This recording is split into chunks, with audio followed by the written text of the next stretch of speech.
Hey guys, Chad Trofgerben here from IncredibleFlashTutorials.com, and today I am going to discuss the use of symbols in Adobe Flash. Now, what are symbols exactly? That's probably what you're asking yourself since you're watching this tutorial right now. Symbols are basically saved drawings that you create that can be used later on, or used as many times as you want. They are also used to create buttons, which allow you to click on stuff in Flash that will take you to other websites or to other parts of the movie, basically creating links from A to B. They are also invaluable when it comes to action scripting. And action scripting is the coding used in Flash to create games or interactive media and all that kind of stuff. There are three types of symbols. There are the graphic symbols, the button symbols, and the movie clip symbols. Each of them have their different uses that I will be going over today. So let's get started. The first thing we need to do is we need to create something on the screen that we can turn into a symbol so we can work with this stuff. So what I'm going to do is I'm just going to take my mouse and come over here to the shape tool and click on that, hold down my mouse button, and then select the rectangle tool. Now I'm just going to come up here to my fill and stroke options, and I'm going to change my stroke color to black, and then my fill color to, let's just do green. And then I'll change the stroke size to 3 so you guys can kind of see this a little bit better. Okay, I'm going to go ahead and just draw this rectangle on the stage by holding in my mouse button and dragging it across and then letting go. So here you are. You have your drawn rectangle on the stage. When we go over to our selection tool and select that and then come over here, we can actually mess around with this object in its current state. I can take the selection tool and grab the edge here and drag this out, or I can take the fill and move that out. Basically, the rectangle is ungrouped. It's just kind of all the parts are there and you can mess around with them. I'm just going to go ahead and undo this really quick. Undo, move, edit, undo, change selection, and then edit, undo, reshape. What symboling does is it allows us to group this entire object together so it moves as one object instead of two separate objects. Because as I said, we have the line and we have the fill here. So what I'm going to do is I'm going to go ahead and make this a symbol. And to do that, I'm just going to go ahead with my mouse, click, hold, and drag, and select the rectangle. And now I'm going to hit F8. Now when you hit F8, you are brought to a new dialog box, the Convert to Symbol dialog box. And you have a number of different options here. The first of which is you can name the object, which becomes important when you're working with a bunch of different symbols later on. But for right now, let's just go ahead and name it square. The next option we have is the type option. And we have graphic, button, and movie clip. And this is what I was describing to you at the beginning of this tutorial. Each of these have their different uses. For right now, I'm going to select the graphic symbol, and then I'll go through the other two when I'm done explaining this one. The registration basically allows you to put a registration mark on the symbol. So when you resize the symbol or you're doing stuff with the symbol, there'll be kind of like an anchor point on the symbol for you to refer to. And I'll kind of show you that a bit more in a second. I'll leave it where it is right now on the top left. Finally, if you're using CS4, there is the folder option. And this basically allows you to put the symbol in a folder in the library if you have a folder available, if you have made a folder at that time. Again, we don't really need to deal with this right now, but I will explain the library in detail in a second. So okay, just go ahead and hit OK when you have named your symbol and you have it as a graphic. Okay, so now as you can see, there is a blue outline surrounding the rectangle. This means that it is grouped and in a symbol. If I take my selection tool and try to now grab that line I did before and stretch it out, I can't, because the entire thing is grouped. The line and the green part are now part of this symbol. However, if I double click on this rectangle right now, I am brought into the symbol itself that I can edit. And so that's something to keep in mind as well. So I can go through and I could, move stuff around here and do all this stuff if I really chose to, once I double click and go inside the symbol. I'm just going to go ahead and undo this stuff really quick, like that. Okay, let's come back out to the main scene here really quick. So let's leave this symbol and come back out here so we have it situated like this. I want to go over the library really quick, because the library and the symbols basically go hand in hand, and it's something that you must be aware of before you kind of proceed with working with symbols. So if we come over to our library tab right here, if you don't have the tab here, you can go up to Window and then go to Library right there. So once you have your library open, you'll see that we have one object in the library, and that is our symbol we just got done creating, the square symbol. This symbol is stored in the library, and it can be reused over and over and over again.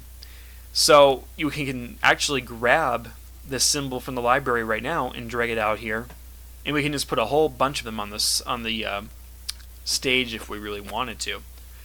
And what's good about this is, let's say you're doing a series of movies, or if you're doing a bunch of different business stuff that has the same content, you can always go ahead and draw your stuff, make it a symbol, put it in the library, and then you can reuse those library items over and over again in future installments of your series or your business stuff or whatever you're doing. There is one catch to this, though, that I must point out. If you alter this square, whether it's in the library or here, it will change all these square symbols. So for instance, if I double click in this symbol to go into it to edit it, and I go ahead and I change the color, I'll just go to my paint bucket here and then go to properties and then change my paint bucket to red. When I did that, you'll see that the other two also became red. Let's back out here to my main scene. So, and if you go into the library, you can see that that symbol is also red. So every time you alter the symbol, whether it's on the stage or in the library, it will change all instances of that symbol that you are using. So if you decide to copy a symbol and then modify it to make something new, it's always a good idea to duplicate the symbol. And all you do here then is, let's just right click on one of these symbols and then go to duplicate symbol. This will allow us to make a new symbol but keep the contents of the original symbol so we can work off of it. So I can go ahead and name this one red square and then hit OK. And as you can see, when I did that, we now have a separate symbol in there. So if I go back here to my regular square symbol, I'll just drag one out here and then double click on it and then change the color back to green. You'll see that all the square instances changed back to green. However, the new symbol that we made, the red symbol, which is located in the library, we have a red and green square, is the same. And so that's something to keep in mind. So whenever you edit a symbol, you'll be editing all the instances of that symbol in both the library and on the stage if you so happen to have multiple instances of it on the stage. Okay, now let's move on to what exactly a graphic symbol is good for. Let me just go ahead and delete these off of here really quick so we just have one thing to work with here so we don't get confused. A graphic symbol is good for animating, basically. If you're animating a cartoon, if you're doing like a full-length episode animated cartoon or something similar, that's probably what it's best for. Past that, the movie clip is probably used the most. However, graphic symbols have their uses. The one thing you got to keep in mind about the graphic symbol is when you double click on it to edit it, when you go into a symbol, you have another timeline here that you're dealing with. So when you go back and you're on the main timeline, this timeline is separate of the one that's inside there. However, the one inside the symbol is dependent on the one outside right here. So if we go into the symbol and let's say at frame 50, let's right click on frame 50 and insert a keyframe. At frame 50, we want this symbol to change color. Okay? We just go to Properties on frame 50, we go to Properties, and then change the color to purple. So at frame 50, the color changes to purple. Now, and see, we have red, purple. We come back out to the main scene. The square cannot go to purple because on this timeline, we don't have the timeline going all the way to 50. This timeline is bigger than this timeline. And so we will need to extend the outside timeline, the main timeline, by right-clicking on frame 50 and going to insert frame to 50 so that this timeline can play itself all the way to frame 50 to turn purple. There's other things you can do too with the graphic symbol in that light. If you come over here and if you click on the symbol and you come over to your properties, you have the ability to change how it loops or how it plays.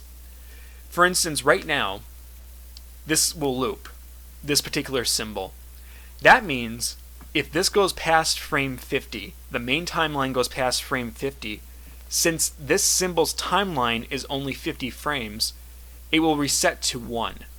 So for instance, if I come down here to my main timeline, and I right click and I go to frame 70, and I insert a frame, you'll see we have at frame 50 it's purple, but then at frame 51 it'll go back to playing from the beginning of this timeline that's in here.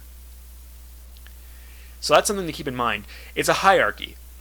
This timeline in this symbol is dependent on this timeline here. You can also alter this though, as I said. Right now it's looping, as I demonstrated, but if you click on the symbol and come over to your looping option and go on this drop down menu and change it to play once, then your symbol will only play to frame 50 and then it'll stop. So it'll go to frame 50 and then remain purple forever, or until you dictate change to it. Another thing you can do by clicking on this is going to the single frame option on the looping, and this will allow you to dictate what frame you want this to freeze on. So for instance, right now it's frozen on frame 1. So on frame 1 in our symbol, it's red.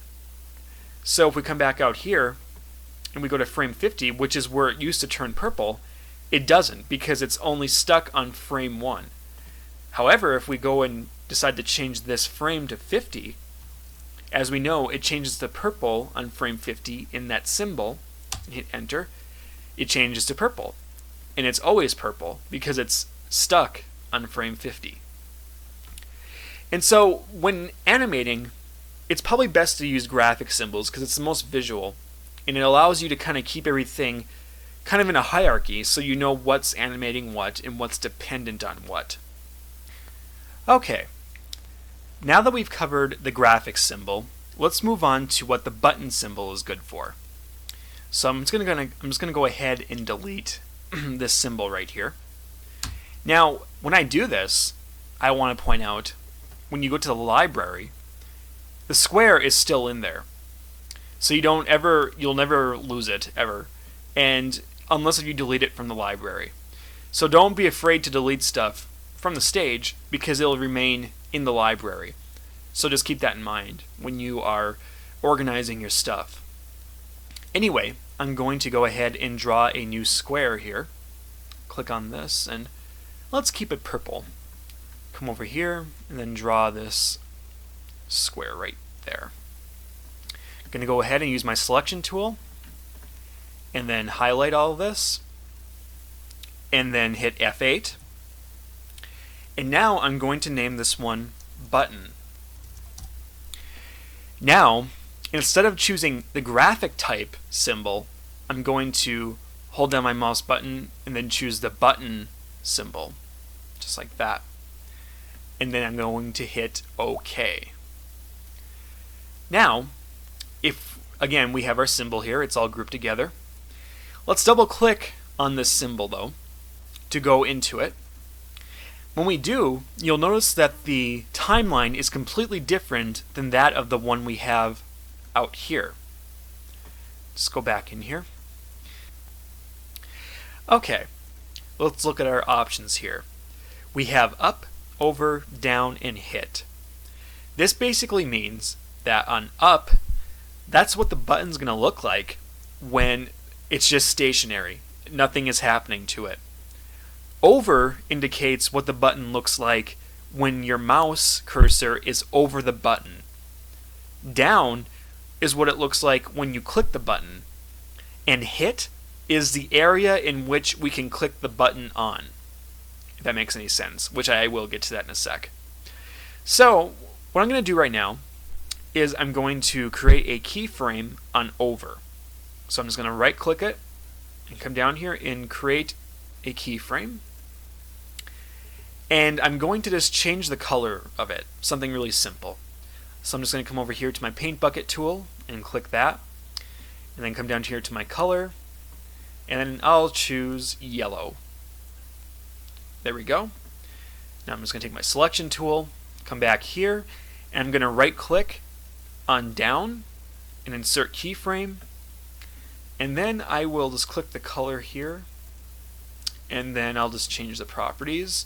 Color to, oh, let's just make it pink. There we are. And I'm just going to go ahead and just right click and insert a keyframe on hit and just leave that how it is. We don't have to mess with that because that's not actually a visual part of it. So there we go. So on up it looks like this, over looks like that, and down it looks like that. So what does this do exactly? Well, let's check it out. Let's go back to our main stage by clicking this right here. And now we are back out. Now let's go up to Control, Test Scene.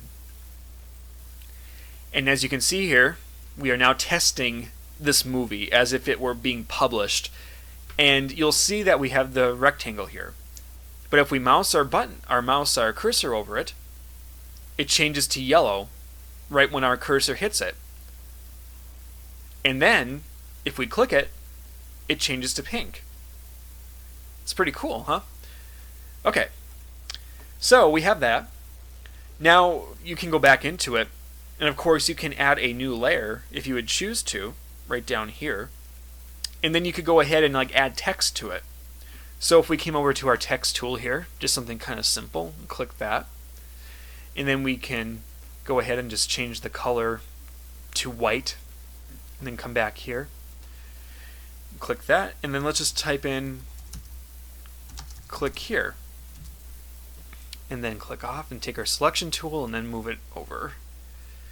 I'm just going to kind of go ahead here and then resize it. And again, it's just the same principle. Right click on over, insert a keyframe, click on the text, and then I'll change the color to black. Then right click down, insert a keyframe, and then I'll change the color to blue. So then, it's just the same thing, see? And this is how you do an internet button or something. You know, you mouse it over and it changes colors and stuff, and we can go back out here to the main scene, and then Control, Test Scene, and then we can just see this in action. So again, really cool stuff. And again, this is kind of the difference between the button and graphics symbols. Graphic symbols you can't dictate to click on. You can't change the look of it when someone rolls over it with their mouse. And as I said, graphic symbols are better use for like standard traditional animation. Buttons are better used for interface stuff, like if you're making a menu or if you're making an advertisement and you want people to click on it. Okay, now let's discuss the movie clip symbol. The movie clip symbol is probably the most advanced type of symbol. It's used all the time when you're doing like ActionScript and coding in Flash. And it's also used if you have like a very simple ad that you just want an animation to completely loop and repeat over and over. It's what it's good for. And it's good because it also isn't dependent on the main timeline like the graphic. So I will show you what all that means. So I'm just going to go ahead, click this, and delete this button right here. And then I'm going to come over here and make another square by clicking on my rectangle tool right here. And I'm going to go ahead and just change the color so it's not so ugly. Change it to that. And then come back over here and I'll draw my rectangle. Okay, and now I'm going to just make it a symbol as I have done with the other two. Click, hold, and drag, select it, hit F8, and then I'm going to name this movie clip. And I'm just going to select the type to movie clip, just like that, and hit OK.